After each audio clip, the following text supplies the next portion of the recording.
It's the last match of day one here at BlizzCon 2019. This is the Hearthstone Grandmasters Global Finals, where we have one player that already got sent home in PNC, another one is going to join him. Who is it going to be between tom60229, 2017 World Champion, and bloodyface, one of the stars for Americas in the 2018 HCT campaign, and recently minted Grandmaster as well? The answer begins now. So no more time to waste. It's the final countdown to close day number one. We're going to have our final elimination match. Let's go ahead and meet our players. The first, the 2017 World Champion from Taiwan, one of the most successful Hearthstone players of all time. Please welcome to the stage, tom60229.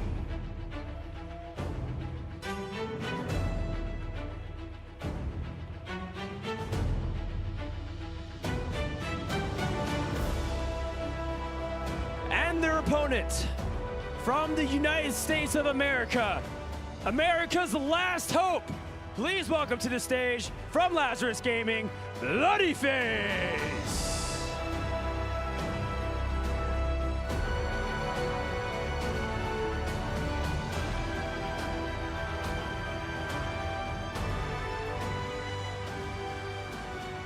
Do or die once more. Please shake hands.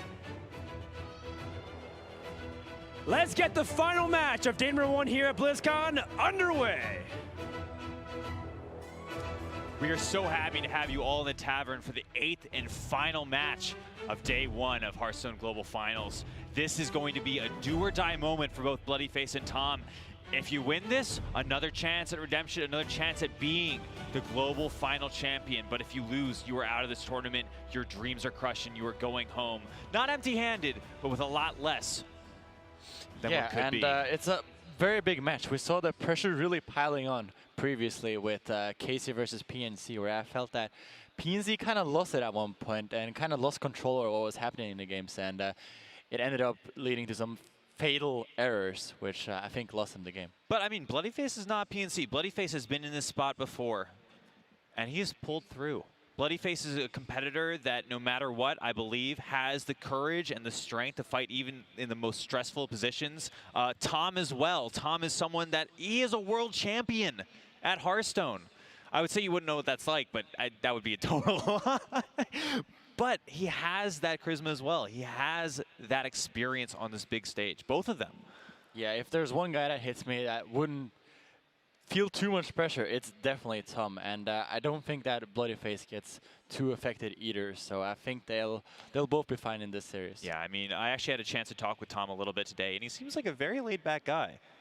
Even in this stressful scenario, you know, he's cracking jokes, smiling. I'll be excited to see how this match plays out. We do actually have the picks and bans for you guys. It looks like for bloodyface, he protected warrior. Tom has protected his priest. Bloodyface's priest was banned, and Tom's shaman was banned. And for our game one match, bloodyface will be on his quest shaman, while Tom is on his Malygos quest druid, which is not a common matchup so far in this tournament, or even all of Hearthstone Grandmasters. Yes, I believe this is the first time we see Mali Druid this tournament being played, so that will definitely be very interesting to see. We saw that Lion with the Mali Druid in the lineup managed to get top 4, but I don't think she ever played the Mali Druid, so we'll see how it plays out here for Tom. So what's your opinion on this matchup? Because for me, I feel like Shaman just has a lot of game versus Malygos Quest Druid. There's two kind of like leading thoughts on how to build Quest Druid. One is just like the normal list where you just try to jam big stuff. At the very end, you have like a lot of value with Elise, the Starseeker, and you get through with value. Meanwhile, Malygos Druid tries to assemble an OTK combo with Moonfires and Swipes alongside reduced cost Malygos with that Dream Petal Florist or Geppetto Joybuzz. So I want your opinion. Is the Quest Shaman better or worse versus Malygos Druid compared to the normal Quest Druid? I think it's worse, but I'm not quite sure. I don't have too much experience with Malygos Druid in particular, but I don't think that the matchup got better after the Evolve inclusion, and sometimes it gets really hard for the Malygos Druid after reacting to the early game to actually finish the game, because you don't have the scenarios and the double work. So what you're saying is that Malygos Quest Druid is a lot worse versus Quest Shaman compared to the normal Quest Druid, just for clarification. Yes, yes. Okay, yeah, that's what I think as well. I think the Desert Hare Evolve and especially Mogu Flesh Shaper Evolve have both already shown their power in this tournament, but I think are really good in this specific matchup as well. Yes, and here we see in the mulligan that Tom decides to keep the Oasis Surger together with Ref. Pretty good, pretty solid start, especially with a coin. Yep, I mean, just the early game contest is what you want against a deck like Quest Shaman. Once Tom gets to that late game, what his goal is just survive until he can copy his Malygos, get an OTK that Shaman really can't play around. So if he can get to that stage, that involves cards like Wrath, cards like Oasis Surger, cards like even Hidden Oasis and Ferocious Howl. So honestly, I think this start is actually panning out really well for Tom so far. We also saw a very interesting mulligan there for bloodyface. He decided to mulligan the Desert Hare, which I've also seen being a very popular keep with Quest Shaman. What do you think about that, Galen? Well, there's a couple things to consider, right? Because when you're on the play, Desert Hare I think gets a bit worse. On the coin, you get it powered out a turn earlier, and every single turn versus Quest Druid that you get extra before they complete the quest is like a huge extra advantage. So when you're on the coin versus on the play, I think Desert Hare gets a lot better versus Quest Druid. Meanwhile, on the play, it's not that great. Oh, this Lore Walker show, though. That really benefits Quest Shaman. We were talking earlier about this, where Quest Shaman doesn't really run that many spells. No, it doesn't at all. It only runs the Evolve, which I think would be a bit annoying for... It does run one copy of Mutate, and theoretically, technically, it runs the quest as well, but that doesn't really count. It would be pretty funny, though, if somehow we gave Tom the quest. See what happened. That's interesting. Not this game, though. I don't think there's definitely not enough battle cries to make that work anyway, so... Taking the Mutate, that just makes a lot of sense. I think that Quest Shaman can abuse Mutate far more than Quest Druid can, so even if you have to give them a Mutate with the Lore Walker Cho, you're totally fine with that. Yeah, and now bloodyface, I think, is really searching for the opportunity to get a Mogu Flesh Shaper together with a Mutate out next turn. And I think that he's strongly considering just toteming this turn, so he isn't overloaded or doesn't overextend to the swipe. It seems like the game is kind of an optimal pan out for both players. Tom really has a good start, but I think bloodyface also has exactly what he wants here. Ferocious Howl is about the best thing he could do this turn, but even that's not that good in the face of a Lore Walker Show, right? Like maybe you're just better off trading a 2-1, dealing with the board. Yeah, I think we actually are, and I agree with the positioner. Just respecting the Lore Walker Show and giving a Howl to bloodyface doesn't really seem worth it. All right, man. Bloodyface has the opportunity to go Mogu Flesh Shaper, Mutate. Does he do anything first? He could play Witchy Lackey first, but maybe he wants to save that if he gets a disastrous 8-drop. Well, giving Mutate to our opponent isn't exactly what you want to do, but we could Witchy Lackey the Lore Walker Cho before we go for yes. the Lore Walker Mutate, which I think is what he's going to decide to do. But at the same time, do you want to save that Lore Walker Cho? Because Quest Druid plays way more spells than you do. Well, the thing is that we saw that Tom kept a card. And I think at this point, it's very likely to be the Oasis Surger or the Okay. So I don't really think that it's worth it to keep the Lore Walker Cho on board. But I disagree with you, and it seems correct, based on the fact that you know Tom has an Oasis Surger in hand. Or it's very likely. Lucid Bark. So, bloodyface does run double Life Drinker with Lucid Bark. We might see later in the game this weird play where bloodyface just gets an extra 4/8. That won't happen for a while. Surprisingly annoying, I think, for the Oasis Surgers to deal with that. Oh, the Barista. Oh, that is like the best draw in bloodyface's deck right now. Yeah, that's insane. It's definitely the best draw. It's absolutely. It's like 8 million times better than everything in this list right now. That was nuts. Yeah, now it's really starting to pile up for bloodyface here with the quest completed and a hand full of value. Well, before this turn started, I thought that Tom just kind of locked up this game. Like, bloodyface didn't really have that much gas going on. Sandstorm Elemental, Desert Hare, Mind Control Tech, and Questing Explorer after the quest is completed, that's nothing. I don't even think he had the questing explorer in hand. That was something he got from Marisa Lynchen.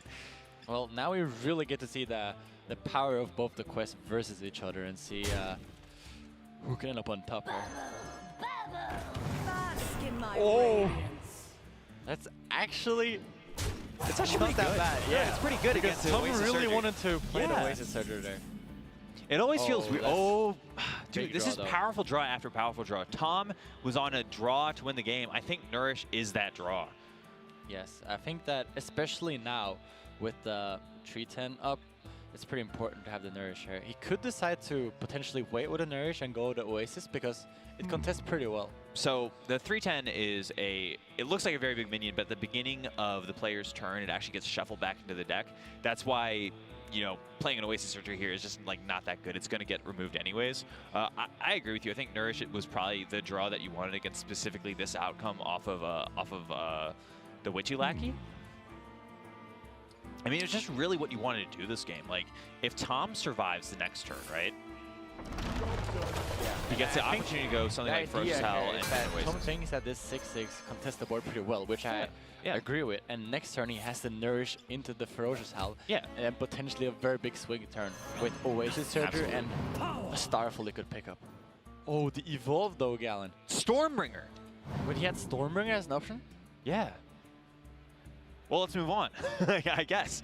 I thought Stormbringer was really good there, but that is we have to move on. Stormbringer sounds really good, yeah. Yeah.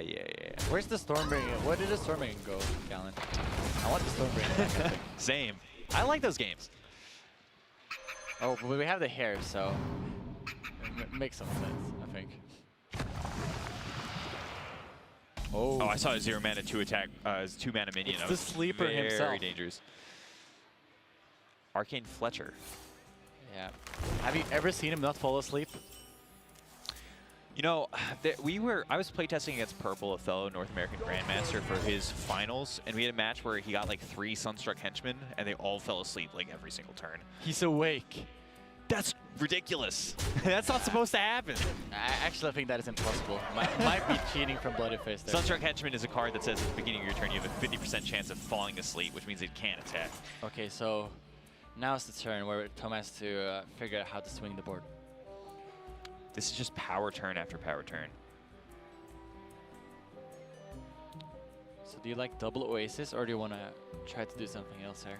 I'm worried about using the Floop right now because maybe there is a combo that Tom has in mind to just instantly deal 30 damage to Bloodyface, and Floop is often an integral part of those combos. I actually totally forgot that Tom was playing Maladruid. He hasn't drawn any cards. Yeah, right? Kind of indicated it. And this Geppetto far left in his hand, I just never noticed it.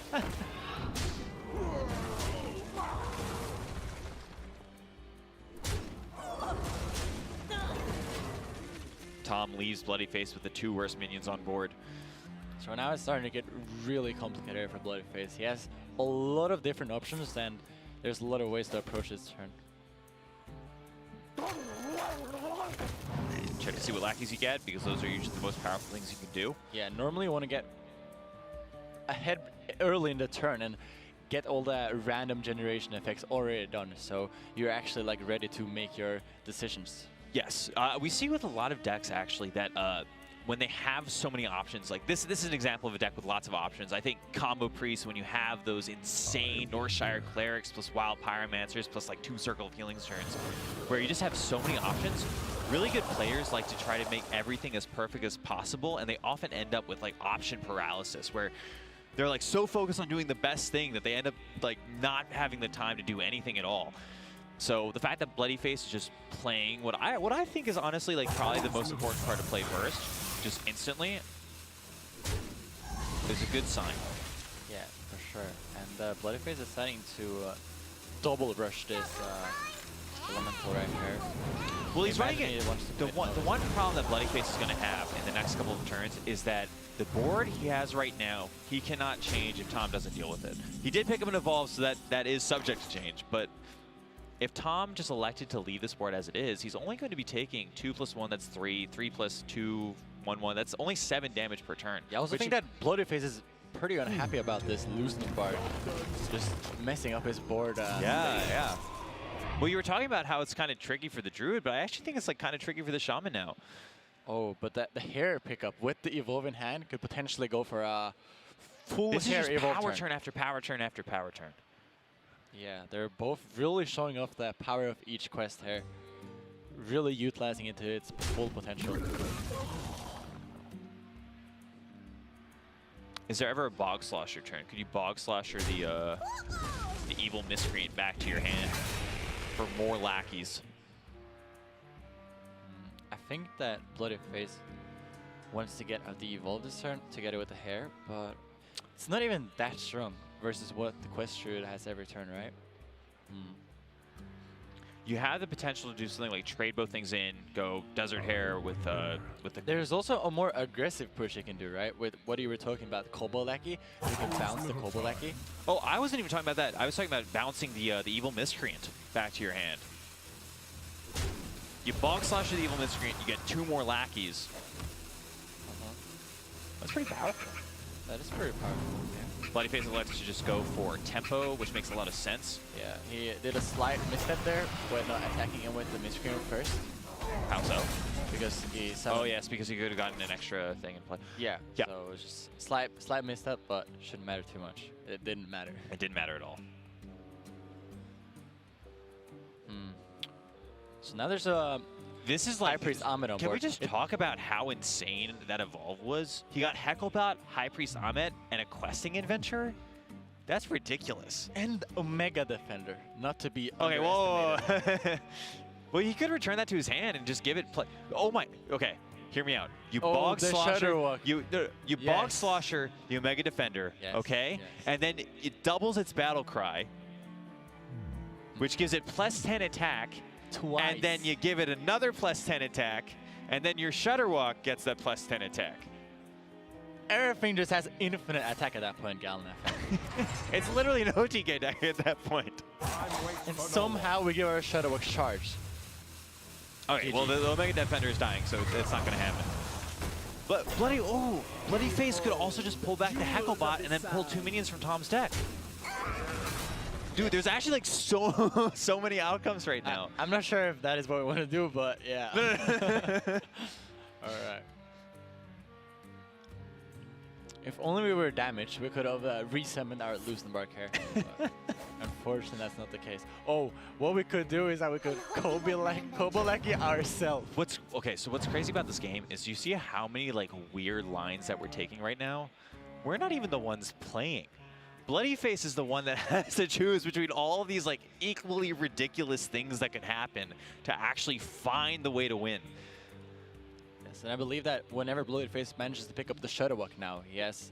We're joking about it. He is deadly serious about thinking about the Hecklebot. Yeah, this is a must-win game for both of the players. Absolutely. So it's a very big deal. Bloodyface did pick up a weaponized Wasp, which I think is pretty fantastic with the Kobold Lackey. If Bloodyface wants, he can weaponize Wasp to 3/5, play something like a Questing Adventurer, and just go all face. Evil Totem also makes a lot of sense, just having an extra Lackey.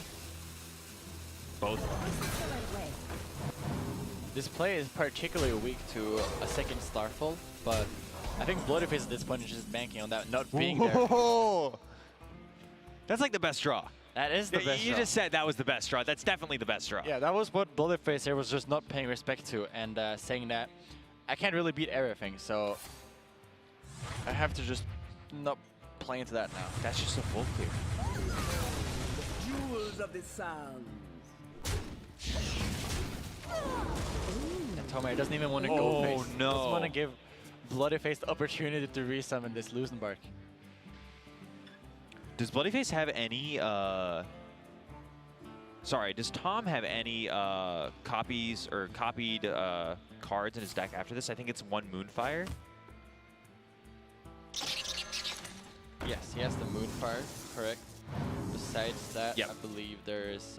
So Tom is very close to activating this Elysian Light. And Elise says it's a Highlander card where if you have there's nothing.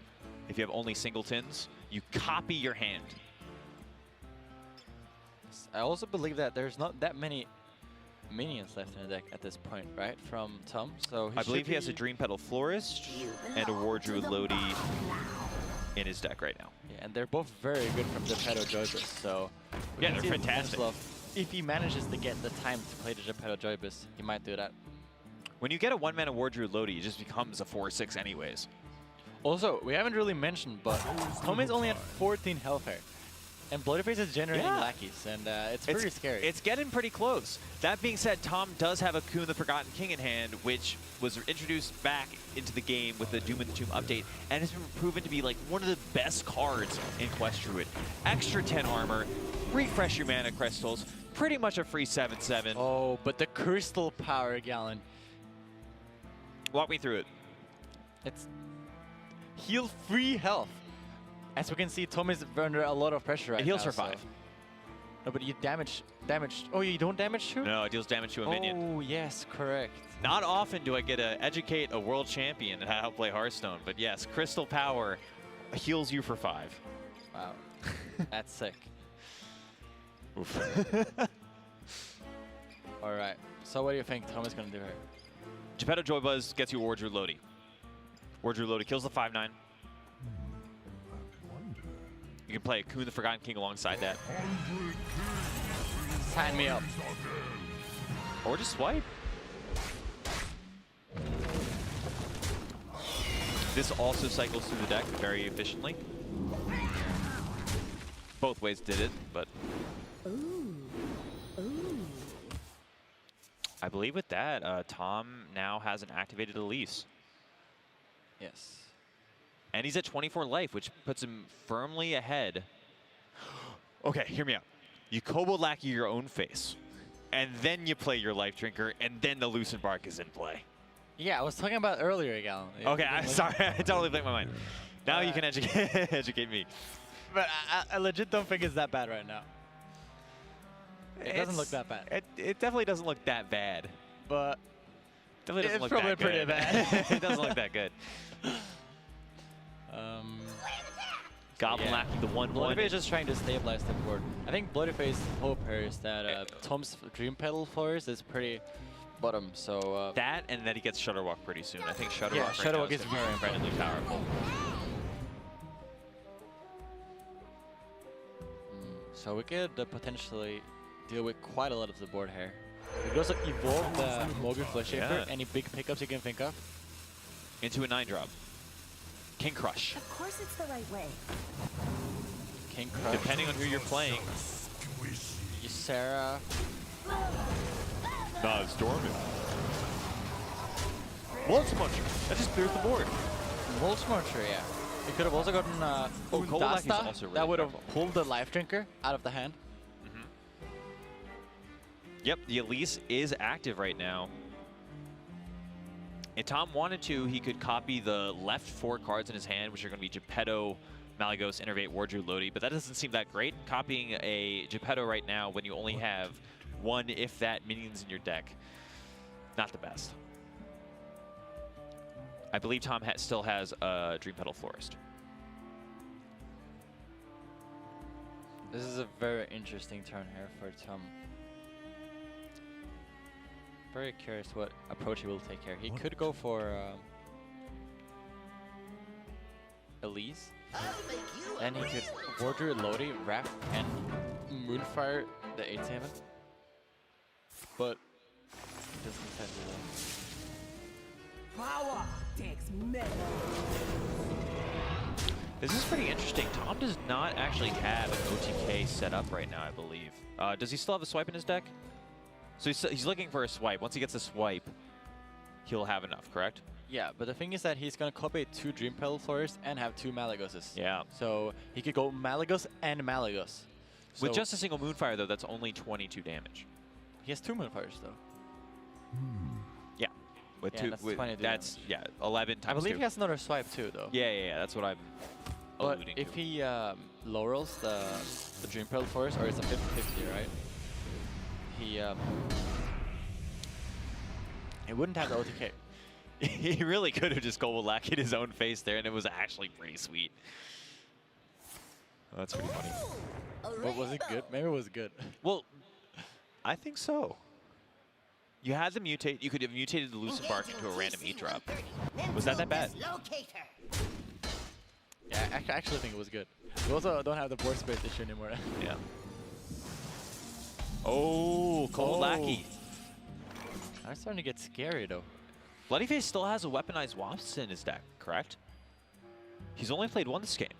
Yes, correct. So Cold Lackey is going to be 4 damage. The second is going to be 8. A weaponized Wasps is another 6. 8 plus 6 is 14. Bloodyface is just on a draw to win the game right now. That's if Tom deals with the entire board. But now Tom also has the lethal with picking up the second Windfire here and being able to copy everything. Yeah. So if Bloodyface doesn't finish the game now, I believe Tom just takes it. I'm not stubborn.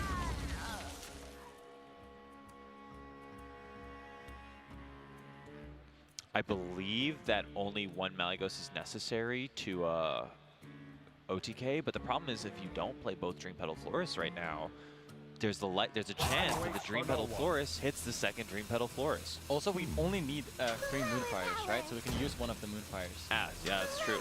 Like, there's no reason to keep all 4. As far as I can think. You don't need oh, there is a world where you need to save the third Moonfire, because if they both hit the same Malygos, then you need to be able to, just like that. Yeah. Oh, Weaponized Wasp! The Weaponized Wasp! Oh, huge 14 damage. GG. Wow. It's really down the wire, huh? That was a 1-9. Yeah, and Bloodyface got rewarded there for waiting with his Cobalt Lackey. Well, he would have pushed an extra 4 with the Lucid Bark. But Yeah, that's also, beside the point. Also would have had a different evolved target, right? Yeah, so yeah. It's hard to tell. It would have been different for sure. But he played to his outs, got it, gets rewarded. Yeah, it Love was to see super close though. I think it was pretty good play by both players there. Well, there's one thing that I want to bring it back to, because I think that Tom had an opportunity to play Geppetto Joybuzz a little bit earlier. He could have played the Geppetto, gotten a 1-mana Wardrobe Lodi, and killed the Mulch Muncher instead of having to do it in an awkward way. Or it might not have been a Mulch Muncher, but another large minion. And maybe the sequencing on the Geppetto Joybuzz was a little bit incorrect. Yeah, I think that he might have waited too long, and it was too much pressure at the point where he played the Geppetto Joybuzz, and I think he really just had the opportunity to even play with the way he played, it was still pretty unlikely that he died there. But he did give himself a chance to lose, and I wonder if there's a way to avoid that. Yeah, I think it was pretty unfortunate. Also, he doesn't know that the Lackey that was remaining was the Cobalt Lackey either, right? So sure, it had to be Cobalt Lackey, Cobalt Lackey, and Weaponized. It's a 1-6 into a 1-6 into a 1-9, which is like, it's very unlikely. But we have to go to a quick break. Stay tuned. We have Game 2 between Bloodyface and Tom in a do-or-die match coming up. BlizzCon 2019 is brought to you by T-Mobile. Their newest signal goes farther than ever, and it's built 5G ready. MSI, True Gaming. Intel, the official CPU partner of BlizzCon. And by HyperX, we're all gamers.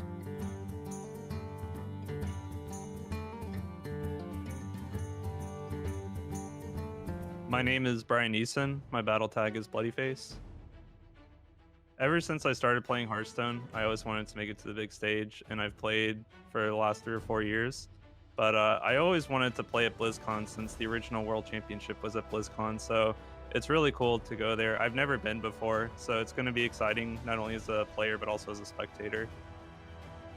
I really love the game. I come from a background of playing the World of Warcraft TCG, and Hearthstone reminded me a lot of that. I got a coding job for a while and still played Hearthstone, but I always felt like the coding job was taking time away from Hearthstone, not the other way around. So yeah, dropped that and pursued Hearthstone. It's worked out so far. If you want to do what I did and leave your job for professional gaming, you have to be ready to make a lot of sacrifices, not only for money. You know, I knew I had the natural talent, at least I thought I did, but I also wanted to make sure I got the results. And what that basically meant was just playing an unbelievable amount of Hearthstone, just pretty much nonstop, and just making sure that I'm putting more hours in than anybody else.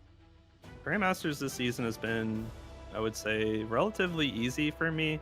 I mean, it felt really good to beat purple in the reverse sweep. Well, the first thing that popped into my mind when I was down 0-2 was a flashback to Fall Championship against Meow in top 8, and I started out down 0-2, but I managed to reverse sweep him. So, you know, when I was down 0-2 against Purple, I kind of thought the same thing. It's like, well, even though I'm down 0-2, the match isn't over yet. I'm really excited to go to BlizzCon. You know, competing in Grandmasters has been amazing, but it kind of lacks that big stage presence feel. I mean, it means a lot to represent the Americas, and more specifically the US of A. Especially going back to Worlds in 2018 after Just Saying and Language Hacker got eliminated. I kind of felt like I was holding the torch, trying to win the title for America. But I fell short against Hunrace, and that was very disappointing. So, you know, in the global finals, I'm definitely going to try my best to win it all for America. The goal of the tournament's to win. Not really happy with any other finish.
Welcome back to the first day of Hearthstone Global Finals as we are in our last match between Tom and bloodyface.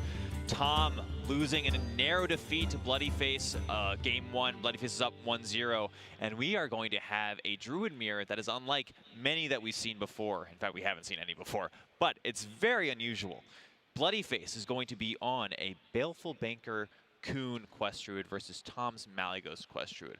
What are your thoughts on that matchup?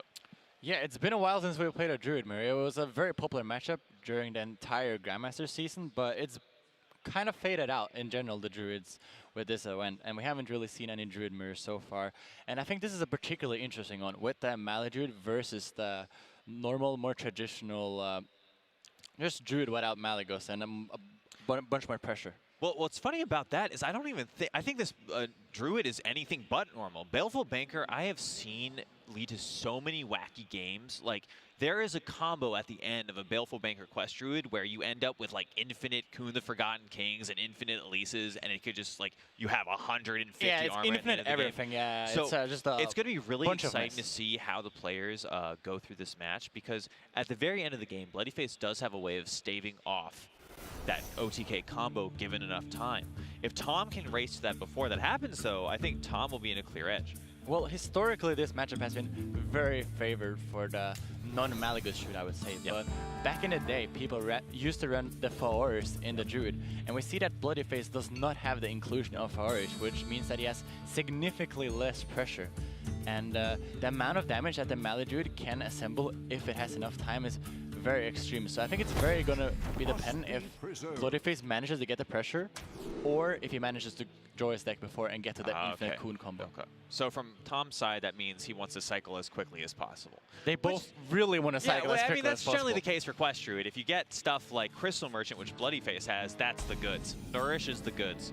A lot of matches in Druid, like, the first player to have the Nourish is at a sizable advantage. And if you have 2 Nourishes before your opponent has 1, it's just, it's very unlikely to win that.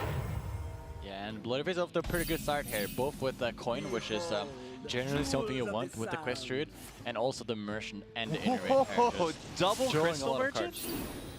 That's insane. Those are like the best minions that you can possibly have in the mirror. A third Crystal Merchant? Jewels of the sun. Yeah, I see Well, a now at little- this point, little Tom just has smirk to... there on Tom's face. Yeah. Very happy about that. Well, it's going to go turn that crown upside down, because that's a second Crystal Merchant. Yeah, you'll see that Tom there acknowledging that bloodyface also had it. Oh, but these are the cards that both players really want. We see a Nourish from Tom's side, bloodyface has double Crystal Merchant. They both have some of the most powerful openings you can have in the mirror. Yeah. So it's so close to tell. Yeah, I think in this game in particular, we really just see who is actually favored in this matchup, because they both really have the goods here, as you're saying. And it's going to be an exciting game for sure. Is there ever a world where you just like spend your mana so you don't overdraw cards? Like you could have played Worthy Expedition there and not drawn two. That sounds really dumb, but okay, it was really dumb. Hunter Ace is giving me this look of, what are you talking about? It's a little bit late today. It is late, Galen. Let me tell you that. But these I'm matches are pretty still tired, so and you're exciting. definitely making me confused. Yeah. These matches are still very exciting. Yeah. We got to remember that right now Tom and bloodyface are both playing for thousands of dollars and the chance of becoming the Hearthstone Global Champion. All right, so bloodyface with that Oasis Surger here. It's pretty important. They both really just have everything, I feel. Well, Tom does have the Nourish, but he doesn't actually have the room in his hand to play it. Yeah, exactly. So it's actually quite awkward for him, because he doesn't really have cards he can just naturally drop out of his hand either. So it doesn't seem like this Nourish is going to be very playable in the near future. And you also see Tom here, he just doesn't care about the Crystal Merchants anymore. He's already drawn way too many cards, so it's almost more annoying for bloodyface that the Merchants are there. This is really funny. I think bloodyface just realizes what the game is going to pan out, and he says, I don't need this Baleful for the late game. I'm just going to kill you. Yeah, Wardrobe Lodi's a huge pickup as well. Wardrobe Lodi swipe. Oh, that doesn't really clear. That's the benefit of having the Flute Oasis Surger. Flute is a 3-4 instead of a 3-3 as its base stat line. So when it gets +2/+2, it's a 5-6. Hear me out here. What Tom could have done here was that he could have went for Wardrobe Lodi and then pass. Wardrobe Lodi pass. Yeah. That's very common. Potentially set up a matchup. double swipe next turn for full clear. But then if you use double swipe, you lose a lot of that damage burst. Exactly. That's the thing with the Maladruid, right? That your eventual So win what you're condition getting to relies is the on- fact that you're just really unfavored, and a lot of the times you have to use your good cards for bad purposes to stay alive. Yes, which I because, can buy. Yeah, the other druid can focus more on just winning the game, you know, and using all their cards into your max, their max potential.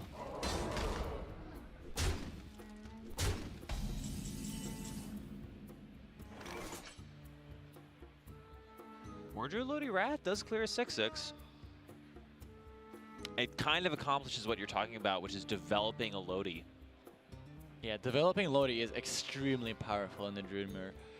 Or just in general, because it's so hard for the opponent to deal with a stealth Lodi, so you just have the infinite, just 1+ spell power on board, yes, which is exactly. so important. Because everything in this matchup is defined by that. You know, Wrath gets a double benefit from the spell power, Starfall gets a double benefit from the spell power, and I mean, even Swipe just gets like so much more powerful. Literally double the power with +1 spell damage.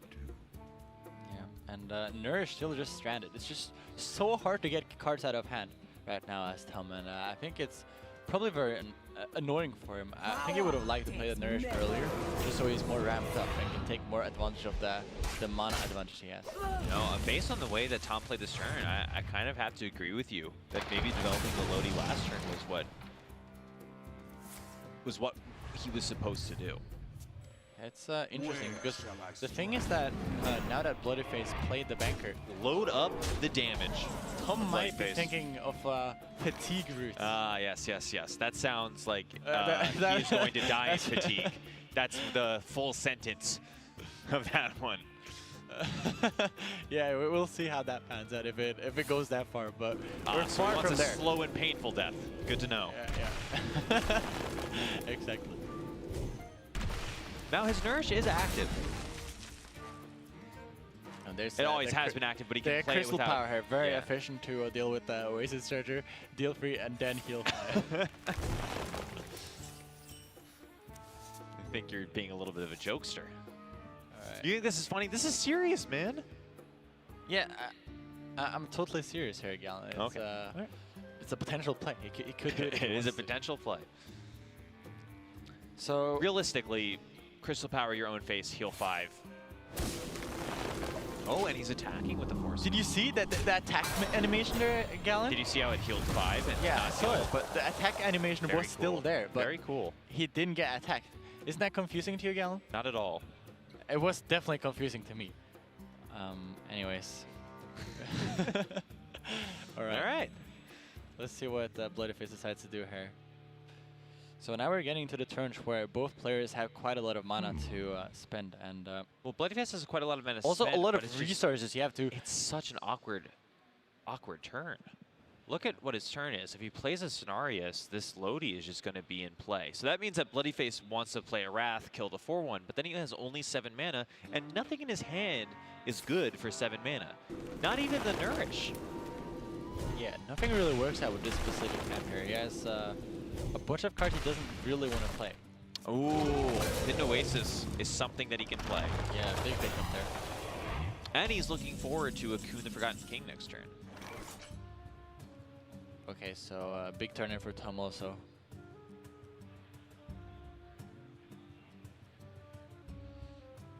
So now Tom kind of has to decide what he wants to save for the eventual Malygos combo and how much he has to like go for the tempo here. And to be honest, I'm not quite sure.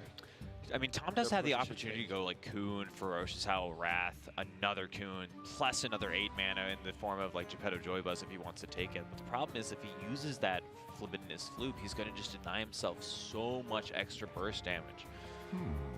Yeah, also if he wants the guaranteed Malygos reduction with yes. Elise in hand, he needs the Innervate and the Floop. There's for a the lot of combo. complicated mathematical things that you have to do to guarantee the Malygos gets reduced by the Dream Petal Florist. Dream Petal Florist at the end of turn says, reduce the cost of a random in your hand by 7. It does not guarantee it, so you have to do a lot of like manipulation to get it to hit the target you want every single time. Yes, there's also quite a lot of different ways you can do it. So it's always about trying to figure out how the game state is going and what you're able to actually do. We know that Tom already used 1 Moonfire and 1 Swipe, which already makes him very limited. It in really the future now rewards of you. the It game. really rewards you for knowing like the ins and outs of every single combination that the deck can provide. And bloodyface are just clearing up the board. So he's currently at 53 health. How do you feel about that? You think it's safe? Okay, there's a lot of math involved. For now, I'll say yes. For now, he's safe. He's not in danger for a couple turns. Yeah. Oh, really? Okay, I see. But that makes is he sense. safe overall? Like, is 53 an achievable number? I believe so.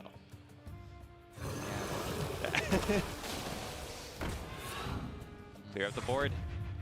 I think Right. Tom definitely needs to save the loop here Yes. for a guaranteed combo or potentially a even bigger combo. He might have to forego a guaranteed combo. Yeah, and just to go get for more a, and for more a roll. damage. Yeah, that exactly. might be something he has to do. Theoretically, he could take a 50-50, hope the Dream Petal Florist hits a Malygos instead of the Elise. Or Well, the at that point, you also have the Floop in hand. yeah, right? so it's a 1 and 3, not a 50-50. Yeah, Absolutely. But you can make it 100% if you go Florist, Innervate, Floop, and then it So will, many combinations. And the way that actually works is that if you reduce the Elise first, it actually can't reduce the Elise again because it's already 0 cost. So it will guaranteed reduce the Malygos. Big brain Casper. That's what you have to be to play Malygos Druid, man. This deck is really hard. Personally, for me, I think playing Quest Druid, just like a normal Quest Druid list, is a lot easier because playing big stuff just makes sense to me. So do you already go for the Florist here? What do you think? This is a turn where you can get the Florist out. You're saying something like Wrath, Crystal Merchant, Dream Petal Florist, hope to hit the Malygos? Well, we can Florist first, so You we can't draw a also- minion, right? You also have the Before potential. Florist pro. Yes, yes. You also have the potential if you want of going like Dream Petal Florist, and then the Floop becomes a Dream Petal Florist. Okay, so now we have the... Oh, we're using another Swipe? That's getting a little bit dangerous, Maybe, right? maybe Tom knows about a combo with Zephyrus that is yes. going for it. Because that is also an X factor, right? Yeah, The fact that you have the Zephyrus and you can copy that. I'm quite curious how this is going to go. I mean, Tom clearly has a plan. Because he's used 2 swipes and 1 Moonfire now. Maybe the plan is just fatigue. Remember that Tom actually has But I mean, a he's... flute, and Bloodyface doesn't. Bloodyface also doesn't have a King Feoris. Yeah, also he has the Malagoses, right? Maybe he just thinks that he can eventually just 412. have a 412 on board versus the... Yeah, this game is getting there's kind of no crazy. answer. You were saying that Tom was going for a fatigue line, and that could actually realistically happen. That's a far ways away, though. Bloodyface still has an Elise Starstinger in hand with Zephyrus. I mean, also, Bloodyface just keeps on drawing aggressively here. The It pressure doesn't seem keeps that mounting. he thinks that the fatigue ever matters here. It's pretty interesting because they both have kind of the same resources left, right? With both having Zephyrus The big one and the being, Elise. the big one being from both sides. I think the big difference. Bloodyface has board. Tom has the flute. Wait, why didn't he go for the innervate? I mean, I think he didn't go for the innervate because he wanted to do the 1 in 3 combo of hitting the Malagos. But isn't it worth it still though? It seems Technically, you can still get a 2-mana Malagos. The way that Elise Enlighten works with but it's a lot Forbidden slower, Flute- I think. Absolutely. Very interesting. But that's something to explain to viewers at home. When you play Elise Enlighten with a Forbiddeness Floop, only one of the copies of that Floop actually becomes an Elise. One of them stays as the initial minion copied. yeah, I also think that at this point, the burn plan is totally unrealistic, right? Can we Yeah. actually ever get there? Doesn't seem that way. You got 1 Moonfire. We definitely don't have enough burn. We could go Malagos, Moonfire, Zephyrus, Moonfire, right? That's the max burn. From Bloodyface's perspective, is there any healing left in Tom's deck? Is this just a Pyroblast for the game? I think it is, dude. Well, there's the Zephyrus, right? Yeah, but will that... It's first of all, it's not in his hand. If he wants to draw it, he has to play a Nourish, which puts him 3 in fatigue. Secondly, will that even offer him healing here? Right now, the board that Bloodyface has is just so stacked that I don't think Zephyrus will give him healing. I think it will just give him a board clear. That doesn't play around the Pyroblast. I also think that Tom's line, like if he went for the other line the last turn, he would have had 0 mana at least, 2 mana. Oh, he had the. We've been talking about Zephyrus this entire time, and there's not even one in this list. It was just a hidden Oasis. Wow. Bloodyface takes it with a commanding 2-0. I'm actually so confused now, Galen. You know what? We're just going to skip over it. To be fair, the last card was a hidden Oasis, which would have still been healing. Yeah, it would have still And been healing. with that win, we get to say no to the NA LOL chance here and in Twitch chat. That's true. Bloodyface moves on to day 2. Also defeats the previous world champion in Tom, right? So it's very impressive performance from Bloodyface there. Not quite what was going on in there. I'm pretty tired, and it's a pretty complicated matchup. Yeah. And I thought that Tom was going for like a eventual Zephyrus plan, but apparently he just doesn't play Zephyrus in his deck, which we should have obviously known, but that's just bad on us. For Tom, the road does end here, unfortunately, but he cannot be sad with his performance throughout this year. Just showing how good he is relative to the field in Asia-Pacific region, making it this far. And even though today and this weekend didn't pan out for him, I think that Tom did play fantastically. So, sad to see him go, but we still have Bloodyface in. And that is a huge storyline for him. Yes, and I believe Bloodyface is facing Fino tomorrow for the rematch, right? Yep. Now, speaking of rematches, let's take a look at Bracket A for tomorrow. We have Liao going through the initial top 4 match, and we will have Surrender and Casey tomorrow being casted by Just Saying and Soddle. Yeah, that's definitely going to be a very hype match. We saw that Casey in his first series versus him. This is also a rematch, by the way. Yeah, so that's really Made kind of a blunder, and I don't think he was very happy with that. So he'll look forward to prove himself now. And not make that happen again. Yeah, got time to rest up, gotta stay focused for tomorrow. Let's take a look at bracket B. Here we have Lion making it through on the winner's side, and we will have Pheno versus bloodyface. So we'll have 2 rematches, just like you said. And this will be a good one. I think Pheno versus bloodyface was my match of the tournament so far. The Rogue versus Warrior game was one of the coolest games that I've seen in a very long time. And if we can have a rematch of that specific game, I'd love to see it. Yeah, also with bloodyface versus Pheno, we also have the potential of getting the warrior mirror that everyone fears, you know. So I think that would be personally very exciting I'd tomorrow. be excited to cast one warrior mirror. I mean, that sounds like a lot of fun. We need to cast one warrior mirror, and right? a little bit, you know, a little bit of that EU-NA rivalry. So Yeah, for sure. no, like this is good. So day one, I think this was just a fantastic day of Hearthstone. We saw a lot of high-level play, and when people made those errors, I think they got immediately punished. I feel like every single series we saw today was encapsulated what competitive Hearthstone is about, and I'm so excited for day 2 to have that same feeling.